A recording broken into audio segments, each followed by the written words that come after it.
Hello everyone, this is हेम प्रकाश वर्मा। और आज हम पढ़ेंगे क्लास फर्स्ट जो हमारा है। मैंने आप लोग को अपना एक डेमो क्लास भी दिया हुआ था जनरल एग्रीकल्चर का। मैं आप लोग को जनरल एग्रीकल्चर पढ़ाऊंगा, जिसमें कि जो हमारा जेआरएफ का सिलेबस है वो पर्टिकुलर सब्जेक्ट का होता है, और बाकी सभी सब्जेक्ट जो होते हैं वो जनरल एग्रीकल्चर में आते हैं। जैसे आप हॉर्टिकल्चर से फॉर्म फिलअप किया आप लोगों ने, तो हॉर्टिकल्चर का आपका कोर सब्जेक्ट रहेगा, और कुछ क्वेश्चन 10 से 15 क्वेश्चन जो है वो जनरल एग्रीकल्चर के आते हैं, क्योंकि रिसेंट वैरायटी हो गया, कोई इंस्टीट्यूट के बारे में हो गया, कोई न्यू ईयर जैसे यूएनओ के द्वारा इंटरनेशनल ईयर डिक्लेयर किया जाता है उसके बारे में पूछा जाता है। तो ये सब आपके जनरल नॉलेज टाइप का ही होता है, जो कि हम जनरल एग्रीकल्चर के अंतर्गत पढ़ेंगे। तो आज हमारा मेन टॉपिक है हिस्ट्री ऑफ एग्रीकल्चर, कि कैसे एग्रीकल्चर शुरुआत हुआ हमारे विश्व में, फिर हमारे देश में हम कैसे सेल्फ सस्टेन हुए, फूड सिक्योरिटी के मामले में हमारा देश कैसे आगे बढ़ा, कैसी क्रांतियाँ आई, वो सब हम इसमें देखेंगे। ओके, फिर स्टार्ट करते हैं। सबसे पहले कंटेंट देख लेते हैं कि आज के क्लास में हम क्या क्या पढ़ेंगे। तो पहला हमारा रहेगा जो मेन टॉपिक है वो है हिस्ट्री ऑफ एग्रीकल्चर। मैंने आप लोग को पहले बताया कि उसमें हिस्ट्री के बारे में देखेंगे। फिर उसके बाद आईसीआर का इंस्टीट्यूट्स, आप लोग देखे होंगे कि बहुत सारे एग्ज़ाम में आईसीआर इंस्टीट्यूट के बारे में पूछा जाता है, जैसे कि IARI कहाँ पर स्थित है, या फिर IRA से निकली हुई नई वैरायटी का नाम बताइए। इस टाइप के क्वेश्चंस रहते हैं। तो हम एक बार अगर मैं आप लोग को लिस्ट दे दूंगा, 100 ऑफ इंस्टीट्यूट्स है, बहुत सारे इंस्टीट्यूट हैं, तो आप लोग को याद नहीं होगा। इसलिए मैंने एक नया तरकीब निकाला है कि हम 2 इंस्टीट्यूट के बारे में पूरा डिटेल में पढ़ेंगे, जो कि इंपॉर्टेंट हमारे एग्ज़ाम पॉइंट ऑफ व्यू से रहेंगे। फिर उसके बाद प्रोग्राम आप लोग देखे होंगे, जैसे भी नीति आयोग है, योजना आयोग का नाम चेंज करके नीति आयोग कर दिया गया है, PM किसान सम्मान निधि योजना है। तो ये रिसेंट प्रोग्राम भी आजकल एग्ज़ाम में पूछने लगे हैं, तो वो भी हम कवर करेंगे। फिर उसके बाद इम्पोर्टेंट डेज, जैसे संविधान दिवस कब मनाया जाता है, किसान दिवस कब मनाया जाता है, ये सब भी डेट के बारे में आजकल एग्ज़ाम में पूछना चालू कर दिया है। फिर उसके बाद ये डेट तो हम देख लिए। फिर उसके बाद आता है इम्पॉर्टेंट ईयर्स, जैसे 2021 को international year of fruits and vegetable declare किया गया है। तो कौन डिक्लेयर करता है, कौन सा ईयर कौन सा इंपॉर्टेंट है, उसको हम देखेंगे। फिर उसके बाद एग्रीकल्चर के अलावा भी जैसे एलाइड सेक्टर, जैसे नाबार्ड बैंक है, तो वो भी एग्ज़ाम में आजकल नाबार्ड की स्थापना कब हुई, ये सब, उसका हेडक्वार्टर कहाँ है, ये सब भी आजकल पूछने लगे हैं। तो वो सब हम लाइन बाय लाइन देखेंगे। तो आप लोग को मैं पहले ही डेमो क्लास में बता चुका हूँ कि मेरा जो क्लास रहेगा वो सबसे पहले में मोटिवेशनल कोट रहेगा, और लास्ट में भी एक मोटिवेशनल कोट रहेगा। तो सबसे पहले आज का मोटिवेशनल कोट देख लेते हैं। स्वामी विवेकानंद जी ने कहा है कि every work has got through pass of 100 of difficulties before succeeding. कोई भी कार्य सफलता पाने से पहले उसमें 100 डिफ़िकल्टीज आती है। ठीक है, तो जितना भी डिफ़िकल्टीज आता है उसको अगर कोई स्टूडेंट उसको प्रिजर्व करके रखता है, तो आज नहीं तो कल उसको निश्चित ही सफलता मिलती है। तो आज आप मेहनत करते रहिए, भविष्य में आपको आज नहीं तो कल सफलता ज़रूर मिलेगी। इन विद दिस, अब उसके बाद आता है हमारा आज का क्लास है हिस्ट्री ऑफ एग्रीकल्चर की। एग्रीकल्चर का सबसे पहले हम लोगों ने डोमेस्टिकेट कौन से क्रॉप का किया है, फिर उसके बाद कैसे हल आया, फिर उसके बाद ट्रैक्टर का ज़माना है, अभी तो GPS का सिस्टम है, प्रिसीजन फार्मिंग हम आगे बढ़ चुके हैं। तो सबसे पहले 3 मिलियन ईयर्स पहले प्री एग्रीकल्चर टाइम्स था, एग्रीकल्चर नहीं आया हुआ था। फिर एग्रीकल्चर आया 10,000 ईयर पहले। फिर उसके 19th century, 20th century, 21st century में हम लोग एग्रो इंडस्ट्रियल टाइम पे हैं अभी। इसका मतलब ये है कि हम सबसे पहले किसान ही सब कुछ मतलब करते थे, फिर उसके धीरे से फिर बैल का उपयोग हम लोगों ने करने लगे। फिर उसके बाद बैल के बाद अब ट्रैक्टर का उपयोग हो गया है, या इसका ड्रोन के उपयोग करने लगे हम एग्रीकल्चर के क्षेत्र में। तो एक कैसी इवोल्यूशन हुआ, एक हम थोड़ा सा हिस्ट्री देखेंगे, क्योंकि कोई सा भी सब्जेक्ट को पढ़ने से पहले उसका हिस्ट्री का नॉलेज होना ज़रूरी होता है, जिससे आपको क्वेश्चंस आसानी से बन सकते हैं। मैंने 2-3 एग्ज़ाम में देखा है कि हिस्ट्री से क्वेश्चंस आते हैं, जैसे कि फर्स्ट क्रॉप कौन सा है जिसको डोमेस्टिकेट किया गया था, सेकंड क्रॉप कौन सा है, फर्स्ट एनिमल कौन सा है, ये सब एग्ज़ाम में पूछते हैं। आप लोग को मैं एक अच्छा चीज़ बता देता हूँ कि हम लोग का जो लर्निंग होता है, ठीक है, हम लोग का जो लर्निंग होता है, हम कैसे सीखते हैं, उसको इडर डेल जी जो हैं एक साइंटिस्ट थे, उन्होंने 1969 में दिया था। तो ये आप लोग के लिए ऐसा हेल्प करेगा कि मैं जो आप लोग को पढ़ा रहा हूँ तो वो आप कितना अच्छा उसको रिमेंबर कर सकते हैं। ठीक है, तो देखते हैं सबसे पहले क्या होता है हमारा। सबसे पहले होता है रीडिंग। जैसे हम कोई भी बुक्स को पढ़ते हैं तो कितना % याद रहता है, 10%। ठीक है। क्या हम लोगों ने जैसे बुक्स पढ़ते हैं ना, तो बुक्स पढ़ने का आपको कितना याद रहता है, 10% ही याद हो पाता है। फिर उसके बाद हम उसको कहीं सुनते हैं तो हमको वो कितना परसेंट हो जाता है, हमारे सेंसरी ऑर्गन्स उसमें ज़्यादा इन्वॉल्व होते जाते हैं, तो हम 20% हो जाते हैं। फिर अगर हम किसी भी चीज़ को देखे रहते हैं उसको 30% रिमेंबर रख पाते हैं। फिर उसके बाद हम लोग उसके बारे में सुने भी हैं, जैसे कि ताजमहल के बारे में हमने सुना है, ठीक है। और उसको अगर हम जब देखेंगे जा कर के वहाँ आगरा जाकर देखेंगे तो हमको कितना याद हो, कितना परसेंट याद हो जाएगा, 50% याद हो जाएगा। फिर उसके बाद हम किसी को उस चीज़ को बताएंगे, मतलब उसको बोलेंगे, तो कितना परसेंट हो जाएगा, 70%। इसमें 20% ऐड हो जाएगा। फिर लास्ट में हम उसको 90% हो जाता है जब हम उसको बोलते हैं और उसको करते हैं, ठीक है। जैसे प्लॉगिंग हमने सुना है, प्लॉगिंग होता है, सबसे पहले प्लॉगिंग के बारे में हमने पढ़ा, 10% याद रहेगा। फिर 20% किसी और ने हमको बताया। फिर 10% ऐड हो जाएगा जब उसको हम देखेंगे। फिर उसके बाद देखेंगे और उसको सुनेंगे, दोनों करेंगे तो हमारा 2 सेंसरी ऑर्गन उसमें इन्वॉल्व हो जाएगा, तो 50% हो जाएगा। फिर उसके बाद उसको हम किसी और को बताएंगे या बोलेंगे तो 70% याद होता है। अगर हम प्लॉगिंग करके देखेंगे तो हमारा क्या हो जाएगा, 90% याद हो जाता है। तो इसलिए आप लोग जितने भी प्रैक्टिकली नॉलेज रखेंगे, किसी भी सब्जेक्ट में अपना कमांड रखेंगे, उतने अच्छा आप लोग के लिए उसको याद रखने का हो जाएगा। कन्फ्यूशियस जी ने कहा है, आई सी आई फॉरगेट, जो मैं देखता हूँ उसको मैं भूल जाऊँगा, जिसको सुना हूँ वो मेरे को याद रख पाऊँगा, और जिसको मैंने किया है उसको मैं समझ पाऊँगा। तो इसलिए आप जितना सेंसरी ऑर्गन आपका उस चीज़ में इन्वॉल्व होगा उतना आप सीखते जाएंगे।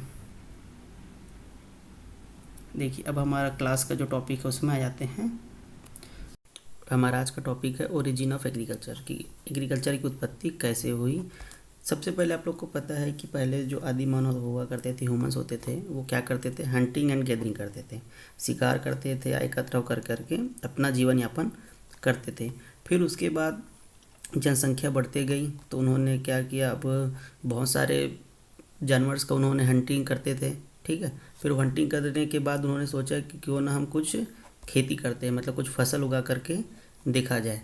तो इससे धीरे धीरे पॉपुलेशन बढ़ते गया, सब लोग का डिमांड था फूड्स का पॉपुलेशन के लिए, तो इसलिए हमारा जो एग्रीकल्चर है वो उसका उत्पत्ति हुआ। देखिए आप लोग देख सकते हैं, हंटिंग हुआ, ठीक है।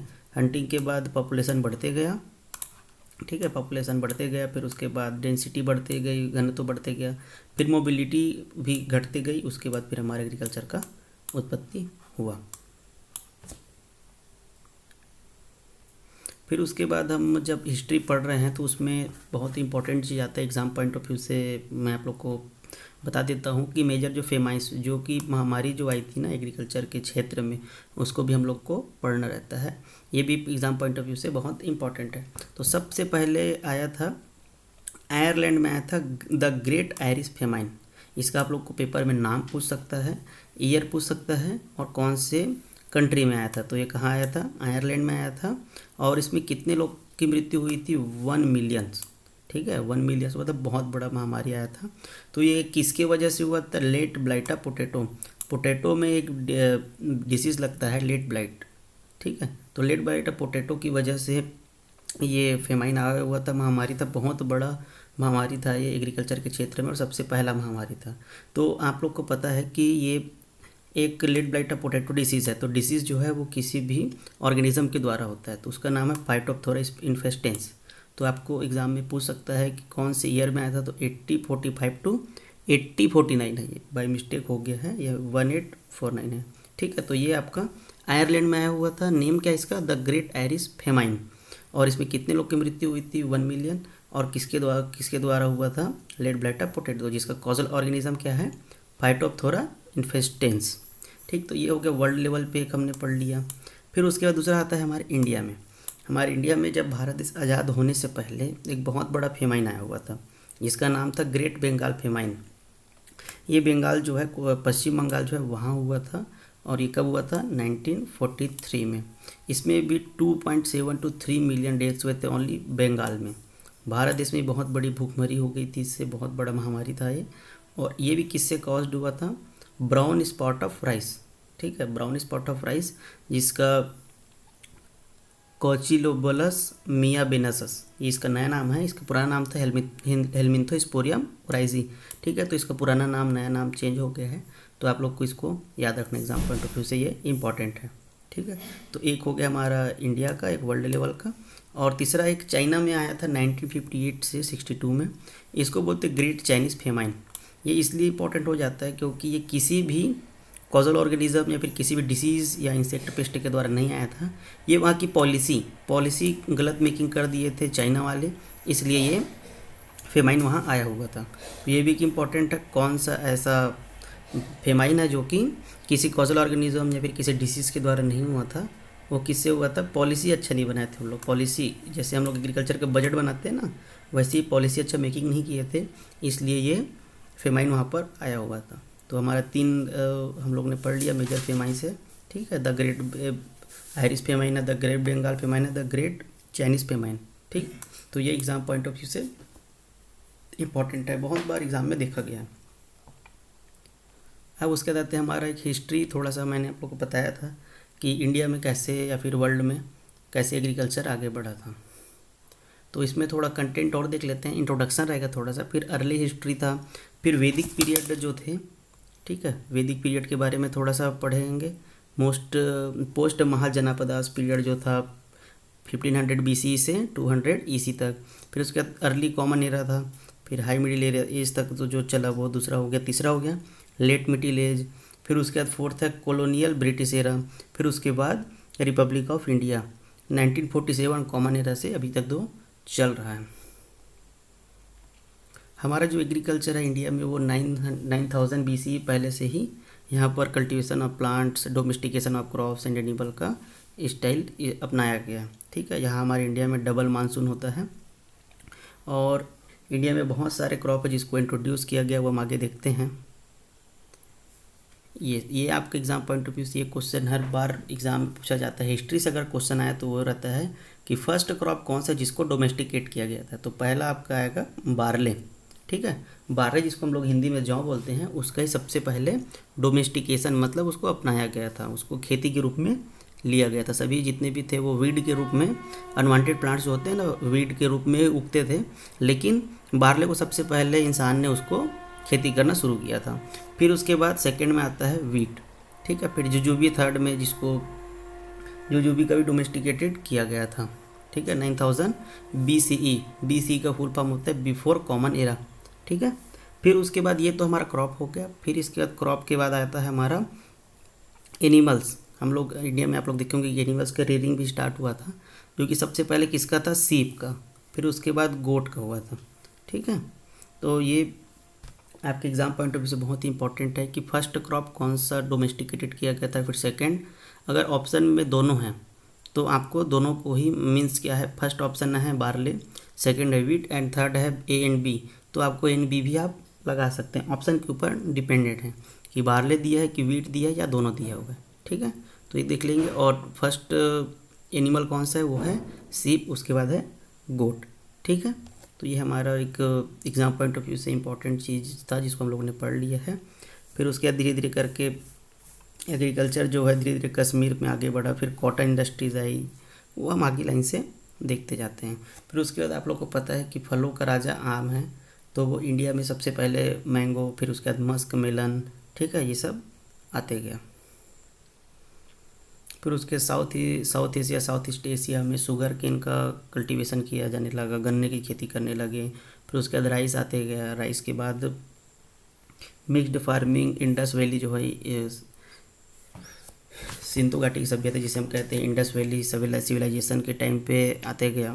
फिर उसके बाद धीरे से इरिगेशन का उत्पत्ति हुआ। इरिगेशन में जैसे पहले क्या होता था कि मानसून के ऊपर ही पहले डिपेंडेंट थे, फिर उसके बाद धीरे से इरिगेशन आया। तो इरिगेशन किस में हुआ, इंडस वैली सिविलाइजेशन, सिंधु घाटी की सभ्यता, जो कि 4500 BC के टाइम पे हुआ। फिर धीरे से ड्रेनेज व्यवस्था करने लगे, ठीक है। तो ये अपना एक हायरार्की है कि मतलब क्रोनोलॉजी की है कि कैसे कैसे हम लोग एग्रीकल्चर में आगे बढ़े। अब देखिए ये है आपका वैदिक पीरियड है। वैदिक पीरियड से लेकर के पोस्ट महाजनपदास का जो पीरियड था 1500 से BCE से 200 CE तक, ठीक है। अब उसके बाद धीरे धीरे जब हमारा एग्रीकल्चर आगे बढ़ते गया तो इन्होंने मतलब जो लोग हैं वो लोग समझने लगे कि जो वीट एंड बार्ले जो क्रॉप है वो उसको हम लोग को कब लगाना है, रबी के सीजन में लगाना है, ठीक है। रबी और खरीफ का सीज़न अलग अलग बनाया गया, पहले एक ही सीज़न में चलता था काम, धीरे धीरे करके रबी सीज़न लगाया। फिर उसके बाद खरीफ क्रॉप था, उसमें जैसे जूट है, जूट जो है वो पहला खरीफ क्रॉप है जिसको हम लोगों ने कल्टिवेटेड किया था, ठीक है। तो ये धीरे धीरे करके हम लोग आगे बढ़ते गए। और उसके बाद वैदिक पीरियड जब लास्ट हुआ तो यहाँ पर आयरन का कुछ प्लाव बनाना स्टार्ट किया हम लोग। फिर वेजिटेबल्स है, फ्रूट्स है, meat, milk production, cow dung provided for manure, जैसे गोबर की खाद का उपयोग करने लगे हम लोग धीरे धीरे। फिर उसके बाद अर्ली कॉमन एरा, ये आप सब लोग के लिए इम्पोर्टेंट ज़्यादा नहीं है, जो मैंने फर्स्ट क्रॉप और ये सब वो ज़्यादा एग्जाम पॉइंट ऑफ व्यू से इम्पोर्टेंट है, ठीक है। फिर हाई अर्ली कॉमन एरा से हाई मिडिल एज का देखते हैं हम लोग। तो तमिल पीपल लोग जो थे उन लोग भी साउथ में हम लोग का बहुत अच्छा एग्रीकल्चर किया जाता है। तो उसमें वहाँ पर राइस है, शुगर केन है, मिलेट्स है, ब्लैक पेपर है, मसाला, ये सब का खेती वहाँ भी चालू होने लगा। कोकोनट है, बीन्स है, प्लांटेशन क्रॉप है, टेमराइंड है, जैक फ्रूट, ये सब वहाँ पर साउथ में इसका कल्टीवेशन किया जाने लगा, ठीक है। फिर उसके बाद आप लोग ये देख सकते हैं कि ये बहुत ही पुराने टाइम का ये एक डैम बना हुआ है। उस टाइम मतलब डैम का भी कावेरी, हाँ कावेरी जो रिवर है उसके ऊपर डैम भी बनाया गया था इरिगेशन पर्पज़ के लिए, ठीक है। फिर उसके बाद लेट मिडिल एज से अर्ली मॉडर्न एरा मतलब आधुनिक जो एरा था उसके आगे आसपास आते जाते थे। तो उसमें क्या थे, सबसे पहले आए थे पुर्तगीज़ जो थे, पुर्तगाली जो आए हुए थे उन लोग हमारे इंडिया में आए हुए थे। उन लोग टोबैको कल्टीवेशन करने के लिए आए हुए थे। उन लोग टोबैको के ऊपर लोग का नज़र था, इसलिए उन लोग यहाँ पर इंडिया में टोबैको की खेती करने के लिए आए थे, एक्सपोर्ट करने के लिए, ठीक है। जब उन लोग कहाँ पर आए थे, मालाबार कोस्ट जो कि साउथ इंडिया में है, मालाबार कोस्ट, वहाँ से इन लोग करने आए थे। फिर यूरोप आए, फिर यूरोपियन आए, फिर उसके बाद कॉफ़ी इंपोर्ट किया गया, ठीक है। फिर टी, फिर असम से जितना भी था क्रॉप के लिए विदेशी लोग जितने भी थे, वो लोग ब्रिटिश वाले, यूरोपियन वाले, ये लोग जितने भी हैं हमारे इंडिया में आते हैं कल्टीवेशन करने के लिए। फिर ब्रिटिश एरा आया हम लोग का, ठीक है। इसमें कमर्शियल क्रॉप जैसे कॉटन है, इंडिगो है, ओपिमम है, राइस है, इन लोग का ग्लोबल मार्केटिंग किया गया। ब्रिटिश वाले जो थे, ब्रिटिश राज जब था तो उन लोग विदेश में इसको एक्सपोर्ट करने लगे, ठीक है। फिर उसके बाद इरिगेशन का कैनाल सिस्टम बनाते गए। पंजाब में जैसे पंजाब है, फिर नर्मदा वैली, फिर आंध्र प्रदेश में, वहाँ पर एग्रीकल्चर के ऊपर बहुत ज़्यादा ध्यान दिया गया और इरिगेशन के ऊपर वहाँ ध्यान दिए। तो सतलज रिवर में 1857 में एक इरिगेशन कैनाल बनाया गया था, ठीक है। फिर उसके बाद हमारा भारत देश धीरे धीरे 1947 में आज़ाद हुआ। उसके बाद हम लोग ने एग्रीकल्चर में क्या उपलब्धि हासिल की उसको देखते हैं, ठीक है। तो 1940s जो था, 1940 का जो टाइम था, उसमें सबसे पहले क्या था, ग्रो मोर फूड कैंपेन चला है, मतलब अधिक फसल उगाने का एक कैंपेन, मतलब अभियान चलाया गया कि बहुत ही हमारे देश में पॉपुलेशन बढ़ते जा रहा है और प्रोडक्शन बहुत कम है। फिर उसके बाद इंटीग्रेटेड प्रोडक्शन प्रोग्राम चलाया गया 1950s में कैश क्रॉप में। फिर उसके बाद 1951 में 5 ईयर प्लान्स है, उसमें हमारा सबसे पहला एग्रीकल्चर इरिगेशन में फोकस था, उसको देखते गए हम लोग धीरे धीरे। फिर 1960 में IEDP आया, इंटेंसिव एग्रीकल्चर डेवलपमेंट प्रोजेक्ट, इसको हम लोग पैकेज अप्रोच बोलते हैं, पैकेज प्रोग्राम बोलते हैं, जिसमें किसानों को सीड, फर्टिलाइज़र, इस सब का पैकेज एक बना करके उनको डेमोन्स्ट्रेशन दिया जाता था या उनको सब्सिडी के रूप में प्रोवाइड किया जाता था। तो ये हम लोग ने एग्रीकल्चर के क्षेत्र में अप्रोच अपनाए थे। फिर उसके बाद 1960s का जब ज़माना आया तो इसमें प्रोडक्शन रिवोल्यूशन करना था। हमको क्या करना था कि प्रोडक्शन बहुत कम था और पॉपुलेशन बहुत बढ़ते जा रहा था। तो 1960s जब था, 60 के दशक में हम लोगों ने ग्रीन रेवोल्यूशन देखा 1965 में, फिर येलो रेवोल्यूशन ऑयल सीड में देखे, फिर ऑपरेशन फ्लड था डेयरी के क्षेत्र में, फिर उसके बाद ब्लू रेवोल्यूशन। जब हम लोग रिवोल्यूशन पढ़ेंगे उसमें सबको देखेंगे, ठीक है। फिर उसके बाद मिनिस्ट्री ऑफ एग्रीकल्चर बनते गया। फिर उसके बाद ICAR बना 1929 में। फिर उसके बाद NDDB बना। फिर उसके बाद नाबार्ड बैंक बना। से हिस्ट्री हमारा आगे बढ़ते गया। तो आप लोग एक ग्राफ दिख रहा होगा, इसमें 1950 में हम लोग का प्रोडक्शन जो था वीट का वो 10,000 टन से कम था, ठीक है, 10,000 टन से कम था। फिर उसके धीरे धीरे 1960 हरित क्रांति हम लोग आगे बढ़ते जा रहे थे। फिर हरित क्रांति 1960 से 70 तक चला, जिसमें हमारा प्रोडक्शन जो था वो 20 टन्स हो गया था। फिर उसके बाद 1980 में भी हम लोग आगे बढ़ते बढ़ते 1990 तक हम लोग 50,000 टन में पहुंच चुके थे। फिर उसके बाद वैसे ही देख सकते हैं हमारा ये राइस में भी था, इसमें प्रोडक्शन 20,000 टन से लेकर के वो 35,000 होता है। फिर 1970s में वो पहुंच जाता है 40,000 टन्स में। फिर उसके बाद 1990 तक वो 75,000 टन तक पहुंच जाता है। तो ग्रीन रेवोल्यूशन जब हम लोग पढ़ेंगे तो उसमें मैं आप लोग को और बताऊंगा कि ग्रीन रेवोल्यूशन में सबसे ज़्यादा किस में उसका परिणाम देखने मिला था। तो सबसे ज़्यादा किस में था? राइस में। फिर उसके बाद वीट में, मतलब प्रोडक्शन में इंक्रीज हुआ था। ये था हमारा आज का टॉपिक। अब उसके बाद मैं आप लोग को बताया था कि हम लोग हिस्ट्री पढ़ रहे हैं तो ICAR के बारे में जानना हम लोग को बहुत ज़रूरी है। तो ICAR के बारे में आप लोग को बता देता हूँ कि ICAR का सबसे पहले क्या होता है, भारत देश में एक मिनिस्ट्री है, ठीक है, एक मंत्रालय जिसका नाम है ministry of agriculture and farmers welfare, जो कि गवर्नमेंट ऑफ इंडिया के अंडरटेकिंग में है। इसके अंदर में 2 डिपार्टमेंट है, ठीक है, 2 अलग अलग विभाग हैं। एक डिपार्टमेंट का नाम है department of agriculture research and education, जिसको हम लोग शॉर्ट में बोलते हैं डेयर। इसका स्थापना कब किए थे? 1973 में, ठीक है। और उसके बाद दूसरा है हमारा department of agriculture and farmers welfare. आप लोग ने सुना होगा किसान मंत्रालय जो है उसके अंदर में 2 डिपार्टमेंट है। तो एक में जो हम ICAR जो पढ़ाई का काम करते हैं, रिसर्च का काम करते हैं, ठीक है, जैसे KVK है, कृषि विज्ञान केंद्र होते हैं, वो एक्सटेंशन का काम करते हैं। रिसर्च इंस्टीट्यूट रिसर्च करती है और यूनिवर्सिटीज़ जो है वो एजुकेशन कराती है, ठीक है। तो वो हम लोग किसके अंदर में आएंगे? डेयर के अंतर्गत आएंगे, ठीक है। ICAR जो है हमारा और KVK है, अटारी जोन अभी पढ़ाऊँगा। फिर रिसर्च इंस्टीट्यूट है जैसे IRI है, इन लोग सब किसके अंदर में आएंगे? डेयर के अंदर में। और उसके दूसरे साइड क्या है? Department of agriculture and farmers welfare, कृषि विभाग जिसको हम लोग कहते हैं। तो उसके अंतर्गत में आता है जैसे PM किसान सम्मान निधि योजना, आप सभी ने सुना होगा। सोइल हेल्थ कार्ड है, प्रधानमंत्री फसल बीमा योजना। तो जितना भी योजना है वो कृषि विभाग निकालता है, ठीक है। तो ये एक हो गया हमारा एजुकेशन, रिसर्च और एक्सटेंशन की बात करेंगे तो डेयर में आएगा। और अगर हम किसी भी योजना के बारे में बात करेंगे, किसानों को सब्सिडी देने की बात आएगी, तो वो कौन देगा हमको? सीधा डायरेक्ट किसान से कौन जुड़ा हुआ है? Department of agriculture and farmers welfare, ठीक है। आप लोग को समझ में आ गया होगा ये। फिर हाँ, अब देखते हैं हमारा ICAR जी, ठीक है, जिसको हम लोग फुल फॉर्म है Indian council of agriculture research, भारतीय कृषि अनुसंधान परिषद। इसका हम लोग को हिस्ट्री जानना बहुत ज़रूरी है। पहले इसको जब भारत देश आज़ाद नहीं हुआ था तो क्या बोलते थे? Imperial council of agriculture research, ठीक है। इंडियन नहीं हुआ था क्योंकि भारत देश आज़ाद नहीं हुआ था। इसका स्थापना कब हुआ था? हर बार एग्ज़ाम में पूछा जाता है कि ICAR की स्थापना कब हुआ था, या तो डेट पूछता है या फिर उसका ईयर पूछता है।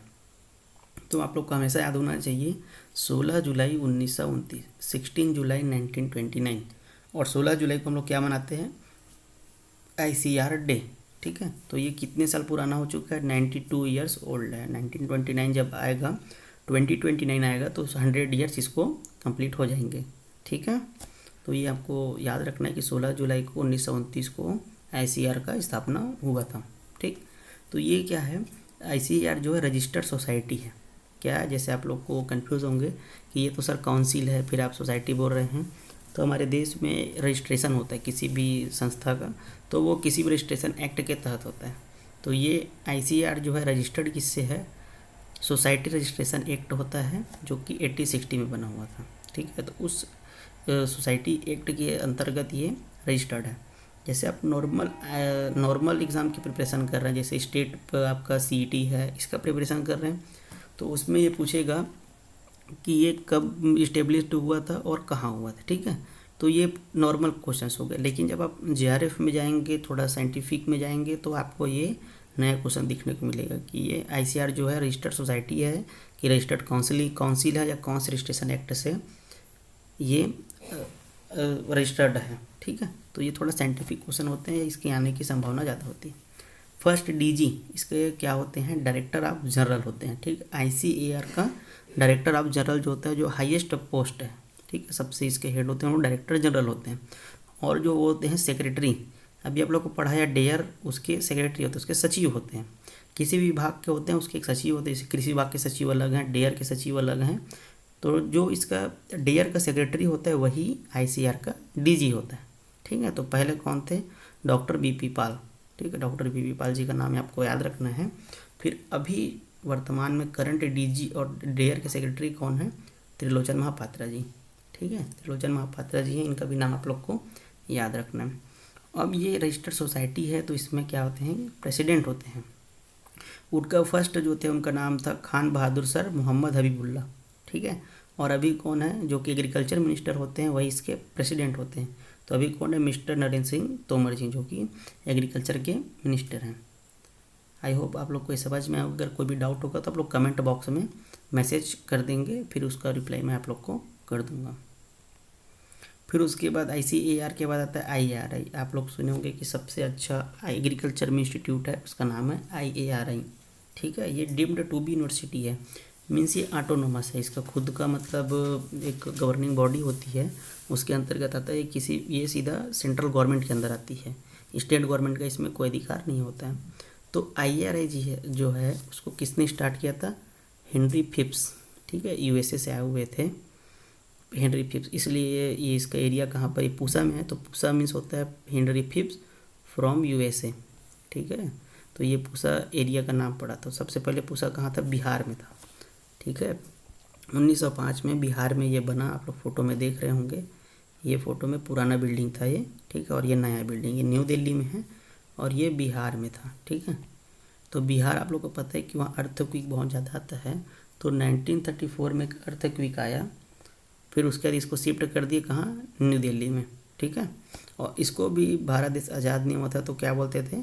Imperial agriculture research institute. फिर भारत देश आज़ाद हुआ तो वो इंडियन हो गया। ठीक है, और ये डीम्ड यूनिवर्सिटी कब बना है? 1958 में, और ग्रीन रिवॉल्यूशन यहीं से स्टार्ट हुआ है 1965 टू 1966 में। और इसके डायरेक्टर भी कौन है? Doctor A K. सिंह। ठीक है, तो ये आईआरआई के बारे में एक छोटा सा हिस्ट्री था। अब मैं आप लोग को बताया था कि एक स्कीम के बारे में पढ़ेंगे, तो आज का स्कीम का नाम है मनरेगा। आप लोग गांव में पूरे भारत देश में सुने होंगे, Mahatma Gandhi national rural employment guarantee act, मनरेगा, जिसको हम लोग शॉर्ट फॉर्म में बोलते हैं। ठीक है, तो इसका फुल फॉर्म भी पूछ देगा, या फिर कब आया था? 2005 में एक्ट बना था, 2006 में ये क्या बोलते हैं, 2006 में 2 फरवरी 2006 को रेगुलेट हुआ था, स्टार्ट हुआ था। ये तो एक्ट बना हुआ था 2005 में, तो ये आपको कंफ्यूज कर सकते हैं, इसको याद रखना है आपको। ठीक है, जब कांग्रेस की गवर्नमेंट थी, यूपीए की सरकार थी, तो उसका सबसे बड़ा प्रोग्राम यही था, मनरेगा। ठीक है, तो इसमें क्या करते, जैसे आप लोग देख रहे होंगे कि गांव में कुछ भी विकास कार्य होते हैं तो उसमें 100 डेज का, कितने दिन का होना चाहिए? 100 डेज का उनको एम्प्लॉयमेंट दिया जाता है। ठीक है, उनके लिए काम के लिए राइट, जैसे राइट टू एजुकेशन होता है वैसे ही राइट टू वर्क दिया जाता है, गारंटी दिया जाता है कि आपको 100 डेज का हम रोज़गार देंगे। ठीक है, तो उस टाइम कौन थे? डॉक्टर मनमोहन सिंह जी जो प्रधानमंत्री थे, उन्होंने ये प्रोग्राम लॉन्च किया गया था। किसके अंतर्गत किया था? Ministry of rural development, government of India. ये एग्रीकल्चर मंत्रालय जो होता है ना, कृषि मंत्रालय, उसके अंतर्गत चालू नहीं किया गया था, ये रूरल डेवलपमेंट मिनिस्ट्री के अंदर किया गया था। तो ये भी इम्पोर्टेंट है आपके लिए। पेपर में आजकल ये क्वेश्चन पूछने लगा है कि पीएम किसान सम्मान निधि योजना कौन से मंत्रालय ने लॉन्च किया? तो उसको किसने किया है? कृषि मंत्रालय ने। और मनरेगा जो था वो किसने किया? मिनिस्ट्री ऑफ रूरल डेवलपमेंट ने। ठीक है, तो इसमें आपको याद रखना है फुल फॉर्म। एक्ट कब बना था? 2005 में, और स्टार्ट कब हुआ था? 2006 में, और उसके बाद आपका कितने दिन का वेजेस का प्रावधान इसमें? 100 डेज का। ठीक है, और उसके बाद दूसरा इम्पोर्टेंट स्कीम है, आईसीएआर से रिलेटेड है, इसका नाम है NAIP। ठीक है, NAIP, national agricultural innovation project. ठीक है, तो ये जो है ये प्रोग्राम था 2006 में लॉन्च किया गया था। इस टाइम भी यूपीए की गवर्नमेंट थी। ठीक है, शरद पवार जी उस टाइम एग्रीकल्चर मिनिस्टर हुआ करते थे। तो ये इम्पोर्टेंट क्यों है NAIP? क्योंकि ये वर्ल्ड बैंक, आप लोग सुने होंगे, विश्व बैंक से सहायता प्राप्त था। ठीक है, मैं आप लोग को और पढ़ाते जाऊँगा तो बताऊँगा कि कितने प्रोजेक्ट हैं जो कि वर्ल्ड बैंक से सहायता प्राप्त है, हमारे मतलब वर्ल्ड बैंक फंड देती है उसको यहाँ प्रोग्राम चलाने के लिए। तो NAIP है, आत्मा है, ATMA, आगे पढ़ेंगे तो उसको देखेंगे, और NAHEP, national agriculture higher education programme, तो ये 3-4 प्रोग्राम थे, उसको वर्ल्ड बैंक ने फंड दिया हुआ था। तो पेपर में भी पूछ देता है कि which among of the programs funded by the World Bank. ठीक है, तो ये आप लोग को याद रखना है। तो ये दूसरा प्रोग्राम हो गया। ये किसने लॉन्च किया था? ICAR ने किया था, किसी मंत्रालय के द्वारा नहीं हुआ था। ठीक है, फिर उसके बाद इम्पोर्टेंट डेज जैसे रहते हैं, मैं आप लोग को बताया कि कोई भी पेपर में आजकल डेज भी पूछा जाता है कि, तो उसके लिए हम लोग को पढ़ना रहेगा। हर दिन 2 डेज पढ़ेंगे हम लोग। तो पहला है वर्ल्ड हिंदी डे। ठीक है, हिंदी दिवस, विश्व हिंदी दिवस मनाया जाता है। तो कब मनाया जाता है? 10 जनवरी को। ठीक है, अभी जनवरी का पढ़ेंगे, फिर कल मार्च, कल फरवरी, मार्च, ऐसे करते करते लाइन से हम लोग पढ़ते जाएंगे। ठीक है, तो वर्ल्ड हिंदी डे कब मनाया जाता है? 10 जनवरी को मनाया जाता है। ठीक है, अब उसके बाद हमारा दूसरा क्या डे है? World national youth day. ठीक है, नेशनल यूथ डे है। तो आप लोग को पता है यूथ का नाम आया तो स्वामी विवेकानंद जी को, हमको उनका जो बर्थडे था उसको ही हम लोग क्या मनाते हैं? National youth day. तो पेपर में भी पूछ दिया जाता है कि नेशनल यूथ डे जो है वो किन के बर्थडे में मनाया जाता है। तो ये भी आपको याद होना चाहिए। और नेशनल यूथ डे कब मनाया जाता है? 12 जनवरी को मनाया जाता है। ठीक है, अब इंटरनेशनल ईयर ऑफ पोटैटो आप लोग ये देख रहे होंगे। इंटरनेशनल ईयर ऑफ पोटैटो, मैंने शुरू में आप लोग को बताया कि इंटरनेशनल ईयर्स हर साल डिक्लेयर किया जाता है किसके द्वारा? यूनाइटेड नेशंस के द्वारा। ठीक है, यूनाइटेड नेशंस जो है वो हर साल ईयर को किसी न किसी को डेडिकेट करती है। तो ये इस साल मतलब हम लोग सबसे पहले से देख रहे हैं, तो इम्पोर्टेंट वाला देख रहे हैं। तो इंटरनेशनल ईयर ऑफ पोटैटो मनाया गया था, कब मनाया गया था? 2008 को। आपको एग्ज़ाम में देखने को मिल जाएगा कि इंटरनेशनल ईयर ऑफ पोटैटो कब मनाया गया था। ठीक है, तो इसकी इम्प्लीमेंटेशन थी FAO, food and agriculture organisation. और ये जो UNO है उसके हेडक्वार्टर कहाँ है? न्यूयॉर्क में। तो ये इंटरनेशनल ईयर ऑफ पोटैटो, फिर उसके बाद इंटरनेशनल ईयर ऑफ राइस, ऐसे अलग अलग ईयर्स जो सेलिब्रेट किए जाते हैं उसके बारे में भी हम लोग एक जनरल अवेयरनेस पढ़ते जाएंगे। अब उसके बाद एक जनरल अवेयरनेस का एक क्वेश्चन मैंने आप लोगों को बताया था। तो अभी मार्केट में क्या चल रहा है आप लोग पता होगा? न्यूनतम समर्थन मूल्य, MSP। ठीक है, तो MSP क्या होता है? किसानों को जो सरकार है, जो गवर्नमेंट ऑफ इंडिया है, वो क्या करती है किसानों को कि कोई भी फसल है तो आपका इतना न्यूनतम समर्थन मूल्य, मतलब जैसे 1200 रुपये रखे जैसे राइस के लिए, तो 1200 से कम में आपको नहीं बेचना है उसको। 1200 रुपये मिनिमम उसका सपोर्ट प्राइस रहेगा। ठीक है, तो ये हो गया हमारा मिनिमम सपोर्ट प्राइस। तो इससे सवाल क्या आते हैं? कितने कमोडिटीज़ में, मीन्स कितने फसल में हमको MSP देते हैं। तो सरकार, भारत सरकार जो है वो 23rd कमोडिटीज़ है, साल में 2 बार देती है। ठीक है, तो 23rd कमोडिटीज़ के 23 कमोडिटीज़ कौन कौन से हैं? सीरियल्स में पैडी, वीट, मेज, सोरघम, पर मिलेट, बार्ले, रागी। फिर पल्सेस में चिकपी, तूर, मूंग, उड़द, लेंटिल। ठीक है, फिर ऑयल सीड में 7। ठीक है, कमर्शियल क्रॉप में 4। तो ये लिस्ट आप लोग को याद होना चाहिए। ठीक है, अब देखते हैं कि MSP को कौन डिक्लेयर करता है, कौन रिकमेंड करता है, कौन अप्रूव करता है। तो ये एक थोड़ा इंटरेस्टिंग फैक्ट है कि MSP जो रिकमेंड करती है वो उसको अनाउंस नहीं कर सकती, और जो अनाउंस करती है वो अप्रूव नहीं कर सकती। तो देखते हैं क्या क्या होता है। सबसे पहले आपका CACP। ठीक है, commission for agriculture cost and prices. ये एक कमिटी बनती है। ठीक है, कमिटी बनती, कमीशन है, मीन्स कमीशन बनती है जिसमें कि एग्रीकल्चर का कॉस्ट कितना आया है और उसका कितना प्राइस होना चाहिए, मीन्स कॉस्ट ऑफ कल्टीवेशन कितना है और उसका प्राइस कितना होना चाहिए मार्केट में, ये डिसाइड करती है। तो वो क्या करेगी? रेकमेंड करेगी।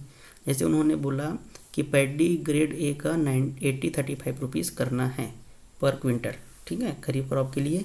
फिर उसको एक कमेटी बैठती है जो कि हेड कौन रहते हैं? PM जो रहते हैं ना, प्राइम मिनिस्टर, उनकी कमेटी बनती है। मतलब जितने भी मेंबर ऑफ पार्लियामेंट रहते हैं, मंत्रिपरिषद की बैठक होती है, उसका नाम है cabinet committee on economic affairs. ठीक है, तो ये उनको अगर सही लगेगा तो वो उसको अप्रूव करेंगे।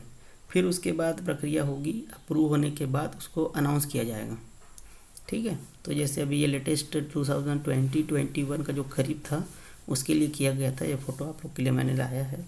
ठीक है, तो इसको कौन करता है? Department of agriculture and cooperation, government of India, जो कृषि मंत्रालय है वो इसको अनाउंस करती है। तो आपको कंफ्यूज नहीं होना। रिकमेंड कौन करता है? CACP। अप्रूव कौन करता है? CCEA। फिर अनाउंस कौन करते हैं? Department of agriculture. ठीक है, तो ये इंपॉर्टेंट है, आप लोग को याद करना। जैसे ग्राउंड नट का 5090 रुपीज़ था, कब का? 1920 में, जिसको बढ़ा करके अभी 5275 कर दिया गया। ये 2021 का, ये 1920 का। तो ये आप लोग को याद करना है। अब उसके बाद आप लोग को और बता देता हूँ कि सब्सिडी, ठीक है, सब्सिडी जो छूट दिया जाता है ना, सब्सिडी दिया जाता है किसी भी क्रॉप के लिए, तो वो कैसे निर्धारित किया जाता है उसको देखते हैं। तो सब्सिडी जो होता है ये कौन देता है? Ministry of chemical and fertiliser, department of fertiliser, government of India. Means क्या होता है कि जैसे किसानों का जो लागत है वो बहुत ज़्यादा हो जाता है, और इंटरनेशनल मार्केट में जो हमारा खाद रहता है या फिर जो फर्टिलाइज़र होता है उसका रेट बहुत ज़्यादा बढ़ गया था, ठीक है। तो इसलिए सरकार ने उसको किसानों के ऊपर बोझ कम हो इसलिए उसमें सब्सिडी बढ़ा देती है। मतलब सब्सिडी जो होता है वो गवर्नमेंट ऑफ इंडिया कंपनी को देती है, ठीक है, डायरेक्ट किसान को नहीं देती है। उसको 50% जैसे सब्सिडी है तो 50% गवर्नमेंट देगी और 50% कौन देगा? जो किसान है वो देता है, ठीक है। तो अभी लेटेस्ट न्यूज़ में डायमोनियम फास्फेट जो है DAP, ठीक है, जिसमें नाइट्रोजन होता है 18% और फास्फोरस होता है 46%, उसका सब्सिडी बढ़ाया गया है। देखते हैं इसको कैसे बढ़ा है। तो इसका सबसे पहले 2018-19 में इसका रेट क्या था? 1211 रुपया, ठीक है, 1211 रुपीज़ था। तो उस टाइम क्या करती थी कि जो फार्मर्स है वो 700 रुपीज़ पे करती थी, और जो गवर्नमेंट है वो सब्सिडी के रूप में 511 रुपीज़ करती थी। अब उसके बाद इंटरनेशनल मार्केट में इसका रेट बढ़ गया, तो अब इसका रेट हो गया 2411 रुपीज़। वो तो उसको क्या किया सरकार ने, जो किसान हैं, ठीक है, तो उनको क्या कर दिया, 1211 रुपये में ही पे करना है आपको, और उसके बाद 1200 रुपये सब्सिडी, मतलब 500 रुपये बढ़ा दिया गया, ठीक है। तो जो फार्मर्स को पे करना था 1211 रुपीज़ वो पे कर रही है, और बाकी जो रेट बढ़ा हुआ है उस पर जो बाकी का जो राशि है, शेष राशि है, वो गवर्नमेंट दे रही है, ठीक है। तो ये है आप लोग का सब्सिडी का जो सिस्टम है वो देख लीजिए। हाँ, उसके बाद आप लोग को बताया था कि एग्रीकल्चर से बहुत सारे जुड़े हुए क्या बोलते हैं संस्थान होते, जैसे कि एक नाबार्ड है, नाबार्ड बैंक आप लोग सुने होंगे, ठीक है। तो ये इसका फुल फॉर्म पूछ देते हैं नाबार्ड का, national bank for agriculture and rural development. गांव में कोई भी विकास कार्य होता है, आप लोग सड़क वड़क बनता है तो गांव में देखे होंगे कि वो नाबार्ड से सहायता प्राप्त रहता है एग्रीकल्चर के क्षेत्र में। तो ये हमारा क्या है, नाबार्ड जो है अपेक्स रेगुलेटरी बॉडी है, ठीक है। ये हमारा कोऑपरेटिव बैंक जितने भी हैं उसका रेगुलेशन करती है एग्रीकल्चर के क्षेत्र में और या फिर रूरल डेवलपमेंट के रूप में। तो ये किसके अंतर्गत आता है? मिनिस्ट्री ऑफ फाइनेंस के अंतर्गत। और इसका फाउंडेशन डे मनाए थे हम लोग 12 जुलाई 2021 को, 40th फाउंडेशन डे, ठीक है। तो नाबार्ड इस्टेब्लिश कब हुआ था? 12 जुलाई 1982 को, ठीक है, 1982 में, ठीक है। ये भी पेपर में आता है कि नाबार्ड जो है कब इस्टेब्लिश हुआ था, 1982 में, ठीक है। और इसके अभी वर्तमान में जो इसके डायरेक्टर हैं वो कौन है, ऐसे करके पूछा जाता है। तो अभी इसके चेयरमैन कौन है? गोविंद राजीजू चिंताला जी हैं, ठीक है। और ये 1982 में विश्व शिवरमन कमेटी बनी थी, उसके अंतर्गत बना हुआ है, और इसका हेडक्वार्टर कहाँ है? मुंबई में। आई होप आप लोग को सबको ये समझ में आया होगा। और ये इसका PDF जो है हमारे ऑफिशियल ऐप जो है एग्री क्रैकर उसमें अपलोड कर दिया जाएगा, तो आप लोग वहाँ से इसको प्राप्त कर सकते हैं, ठीक है। और ये आप लोग के लिए क्विज़ है, इसका जो आंसर है आप लोग को कमेंट बॉक्स में डालना है। फर्स्ट क्वेश्चन है, फर्स्ट डोमेस्टिकेटेड क्रॉप कौन सा था? फिर causal organism great Bengal famine कौन सा था? मनरेगा एक्ट कब पास हुआ था? इंटरनेशनल ईयर ऑफ पोटैटो कब मनाया जाता है? तो इस प्रकार के हमारे क्लास का ये पूरा एक ओवरव्यू है कि हम एक मेन टॉपिक रहेगा, फिर उसके बाद जनरल अवेयरनेस का क्वेश्चन रहेगा, जिससे आप लोग को टाइमली मतलब नया नया चीज़ आप लोग को प्रोवाइड किया जाएगा। ये किसी भी कोचिंग में नहीं पढ़ा जाता है जनरल अवेयरनेस के क्वेश्चन, जो कि मैं आप लोग को रेगुलरली पढ़ाते जाऊँगा। आई होप आप लोग को समझ में आ गया। धन्यवाद।